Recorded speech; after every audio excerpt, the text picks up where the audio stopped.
हम सबको यही लगता है ना कि पैसे के मामले में हम बहुत ही स्मार्ट हैं, एकदम हिसाब किताब लगाकर सोच समझकर फैसले लेते हैं। पर क्या सच में ऐसा है? देखिए, बिहेवियरल इकोनॉमिक्स हमें बताता है कि हमारा दिमाग असल में एक अलग ही खेल खेल रहा होता है, और इसी खेल की वजह से हम पैसों को लेकर कई बार बड़े अजीबोगरीब फैसले कर बैठते हैं। तो चलिए आज इसी दिलचस्प दुनिया को थोड़ा और करीब से समझते हैं। अच्छा, पुरानी इकोनॉमिक्स की किताबों में ना एक किरदार है जिसे इकॉन कहते हैं।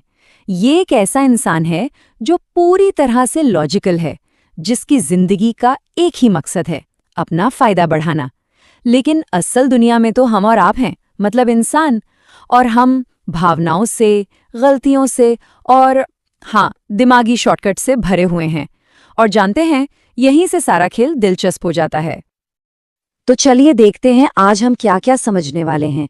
पहले देखेंगे इकॉन्स और इंसानों में फर्क क्या है, फिर बात करेंगे पैसे खोने के दर्द की, उसके बाद हमारे दिमाग में जो पैसों को लेकर जाल बुने हैं उन्हें समझेंगे, और आखिर में देखेंगे कि हम कैसे इन सब से बेहतर बन सकते हैं। तो चलिए अपने पहले सेक्शन से शुरू करते हैं और ये समझने की कोशिश करते हैं कि किताबी अर्थशास्त्र और हमारी असल जिंदगी में इतना बड़ा गैप आखिर है क्यों।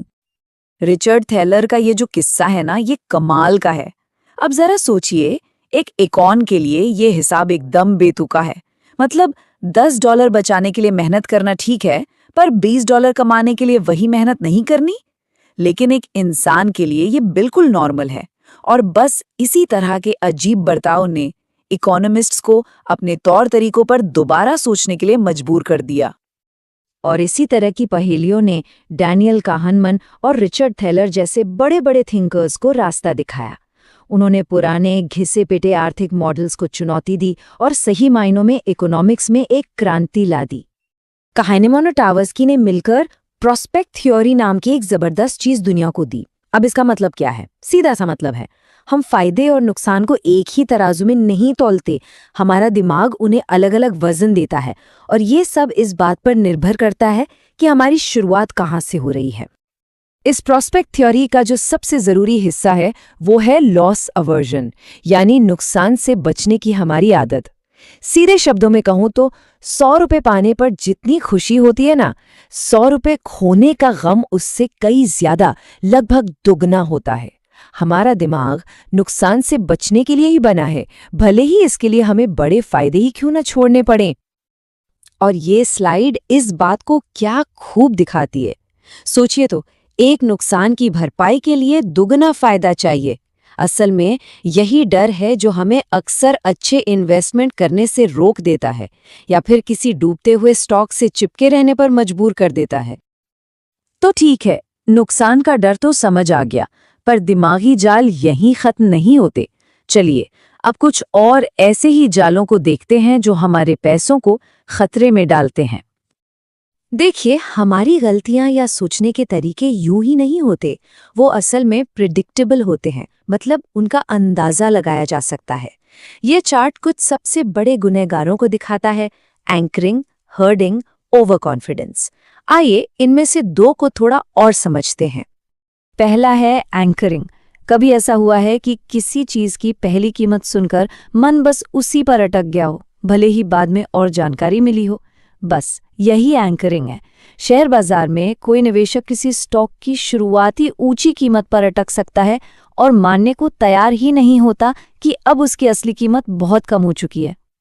और फिर आता है भीड़ चाल, जिसे हम आज की भाषा में फोमो यानी फियर ऑफ मिसिंग आउट भी कहते हैं। जब सब लोग एक ही स्टॉक या क्रिप्टो खरीद रहे होते हैं तो हमें भी लगने लगता है कि कहीं हम पीछे न रह जाएं। बस इसी सोच ने कई मार्केट बबल्स बनाए हैं और फोड़े भी हैं। तो क्या इसका मतलब ये है कि हम इन दिमागी जालों में फंसने के लिए मजबूर हैं? नहीं, बिल्कुल नहीं। अब जब हम प्रॉब्लम को जानते हैं तो चलिए सॉल्यूशन की तरफ बढ़ते हैं। हम इस जानकारी का इस्तेमाल अपने ही दिमाग को हैक करने और बेहतर फैसले लेने के लिए कर सकते हैं। रिचर्ड थैलर ने हमारे अंदर की इस लड़ाई को समझाने के लिए एक बड़ा ही मजेदार तरीका निकाला है: प्लानर और डूअर। हमारे अंदर का प्लानर भविष्य के बारे में सोचता है, रिटायरमेंट, बचत, सेहत। लेकिन हमारे अंदर का डूअर वो सिर्फ अभी के बारे में सोचता है, वो नई चीज, वो महंगी कॉफी। और ज्यादातर समय डूअर ही जीतता है। तो सवाल ये है कि हम अपने प्लानर की मदद कैसे करें?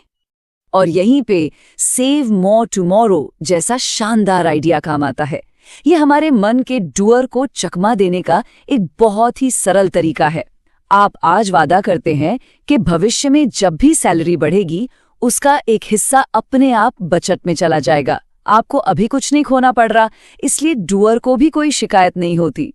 और जब पैसा अपने आप कटने लगता है, तो हमारा आलस ही हमारे पक्ष में काम करता है। ये एक छोटा सा नज या कह लें एक हल्का सा धक्का है जो बहुत बड़ा बदलाव ला सकता है।